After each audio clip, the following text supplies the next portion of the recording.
Hello friends, सत्यमेव जयते। जैसा कि हमने पिछले जो क्लास था उसमें क्वेश्चन का सीरीज चला रहा था, तो आज फिर मैं एक क्वेश्चन का सीरीज लेके आया हूँ जहाँ से हर बार एग्जाम्स में क्वेश्चन आता है। तो आइए समझते हैं। और हम खास करके वैसे क्वेश्चन को ले रहे हैं जो एग्जाम्स में पूछे जाते हैं या पूछे गए हैं। तो आइए देखते हैं वो क्या है। तो देखिएगा, सबसे पहले हम लिए हैं ऊर्जा।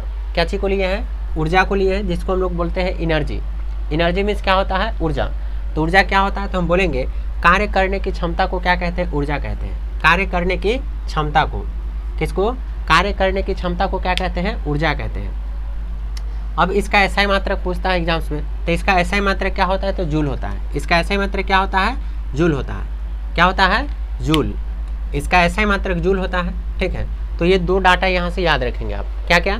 कार्य करने की क्षमता को क्या कहते हैं? ऊर्जा कहते हैं। ऊर्जा किसे कहते हैं? तो कार्य करने की क्षमता को ऊर्जा कहते हैं। ऊर्जा का एसआई मात्रक क्या होता है? तो जूल होता है। ऊर्जा का एसआई मात्रक क्या होता है? जूल होता है।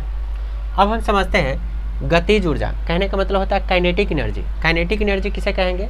तो हम बोलेंगे किसी वस्तु को उसके गति के कारण, क्या चीज़? किसी वस्तु को उसके गति के कारण कार्य करने की जो क्षमता होती है उसे उस वस्तु को गतिज ऊर्जा कहते हैं। किसी वस्तु को उसके गति के कारण, किसके? गति के कारण कार्य करने की जो क्षमता होती है उसे क्या कहते हैं? गतिज ऊर्जा कहते हैं। इसे ईके से सूचित किया जाता है। इसे किससे सूचित करते हैं? तो ईके से। तो हम बोलेंगे ईके बराबर क्या होता है? तो ईके बराबर 1/2 mv² होता है। ईके बराबर क्या होता है दोस्तों? ईके बराबर होता है 1/2 mv²। ईके बराबर 1/2 mv²। तो देखिए, हमने पढ़ा गतिज ऊर्जा। गतिज ऊर्जा किसे कहेंगे? गतिज ऊर्जा को ही काइनेटिक एनर्जी कहते हैं। गतिज ऊर्जा किसे कहेंगे? तो हम बोलेंगे किसी वस्तु को उसके गति के कारण, क्या बोलेंगे? किसी वस्तु को उसके गति के कारण कार्य करने की जो क्षमता होती है उसे क्या कहते हैं? काइनेटिक एनर्जी कहते हैं, मतलब गतिज ऊर्जा कहते हैं। इसे ईके से डिनोट करते हैं। ईके कहने का मतलब काइनेटिक एनर्जी। ईके कहने का मतलब काइनेटिक एनर्जी। तो काइनेटिक एनर्जी बराबर क्या होता है? तो 1/2 mv² होता है। क्या होता है? काइनेटिक एनर्जी बराबर 1/2 mv²। इसे ईके से सूचित किया जाता है। उम्मीद करते हैं दोनों समझ में आया होगा। चलिए अब आगे देखते हैं। हमें पढ़ना है गतिज ऊर्जा के बारे में। किसके बारे में? स्थितिज ऊर्जा। गतिज ऊर्जा पढ़ लिए, ठीक है। अब स्थितिज ऊर्जा को हम क्या कहते हैं? Potential energy. स्थितिज ऊर्जा को क्या कहते हैं? क्या कहते हैं?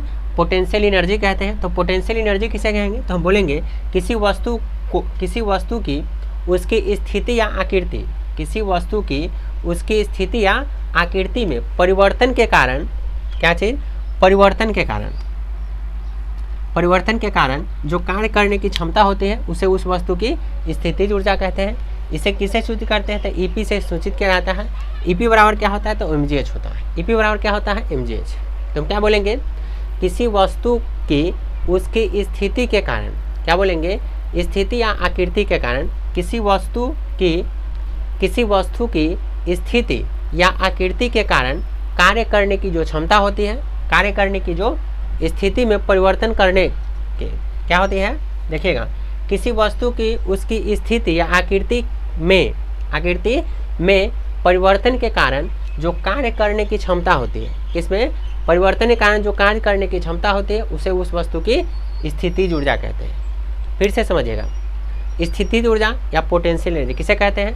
तो किसी वस्तु की उसकी आकृति या स्थिति में परिवर्तन के कारण जो कार्य करने की क्षमता होती है उसे उस वस्तु की स्थितिज ऊर्जा कहते हैं। स्थितिज ऊर्जा को इसे ईपी से डिनोट करते हैं। मतलब ईपी कहने का मतलब पोटेंशियल एनर्जी। ईपी कहने का मतलब पोटेंशियल एनर्जी। तो ईपी बराबर क्या होता है? mgh होता है। क्या होता है? ईपी बराबर mgh होता है। अब देखेंगे यांत्रिक ऊर्जा, मतलब मैकेनिकल एनर्जी। यांत्रिक ऊर्जा कहने का मतलब मैकेनिकल एनर्जी होता है। क्या होता है? Mechanical energy. देखिएगा, किसी वस्तु की गतिज ऊर्जा और स्थितिज ऊर्जा के योग को यांत्रिक ऊर्जा कहते हैं। किसी वस्तु की गतिज ऊर्जा एवं यांत्रिक ऊर्जा के योग को स्थितिज ऊर्जा कहते हैं। क्या कहते हैं? यांत्रिक ऊर्जा कहते हैं। यह हो गया।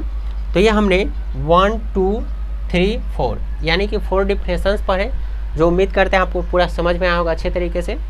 आइए 2 क्वेश्चन देख लेते हैं। क्या है? तो किसी वस्तु का द्रव्यमान मापने के लिए, अगर कोई वस्तु का हमें द्रव्यमान मापना होगा तो भौतिक तुला का उपयोग करते हैं। यदि किसी वस्तु का द्रव्यमान मापना होगा तो किसका उपयोग करते हैं? भौतिक तुला का।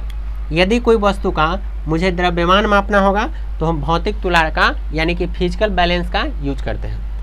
अब है अनियमित वस्तु का आयतन ज्ञात करने के लिए। अनियमित वस्तु का आयतन ज्ञात करने के लिए मापक बेलन का उपयोग होता है। अनियमित वस्तु का आयतन मापने के लिए मापक बेलन का उपयोग करते हैं। मापक बेलन एक तरह का यंत्र होता है जिसका उपयोग हम अनियमित आकार के वस्तु को मापने के लिए करते हैं। तो ये समझ में आ गया। चलिए कुछ कुछ जो पॉइंट्स है जो हर साल एग्जाम्स में आते हैं क्वेश्चन के रूप में, उसे देखते हैं। एक पॉइंट ये है अपना, 2, 3, तो तीनों पॉइंट्स को देखेंगे। ये क्या है, तो 1 kWh मतलब 1 किलोवाट घंटा। क्या पढ़ेंगे इसको, 1 किलोवाट घंटा बराबर होता है 3.6 × 10⁶ जूल होता है। 1 किलोवाट घंटा बराबर क्या होता है, तो 1 किलोवाट घंटा बराबर 3.6 × 10⁶ जूल होता है। P बराबर W/T होता है। P क्या है, तो पावर यानी कि शक्ति, W क्या है, वर्क है, वर्क कहने का मतलब कार्य है, T क्या है, टाइम है यानी कि समय है। अब W बराबर Fs होता है, तो W वर्क है, F फोर्स है, बल, S क्या है, डिस्टेंस है, मतलब दो द्रव्यमानों के बीच की दूरी, डिस्टेंस। तो ये समझ में आ गया होगा। तीनों को एक बार रिकॉल कर पाते हैं। W बराबर Fs होता है, W बराबर Fs, W बराबर क्या होता है, Fs। P बराबर W/T होता है। 1 किलोवाट घंटा बराबर 1 किलोवाट घंटा 1 kWh 1 किलोवाट घंटा बराबर क्या होता है, 3.6 × 10⁶ जूल होता है, 10⁶ जूल।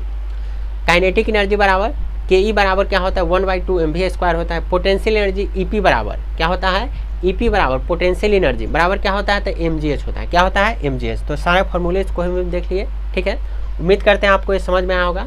समझ में आ रहा है तो इस चैनल को सब्सक्राइब भी कर लीजिएगा और लाइक भी कीजिएगा, ठीक है, ताकि ऐसे ही नॉलेजेबल वीडियो जो है आपको मिलती रहे। चलिए, थैंक यू।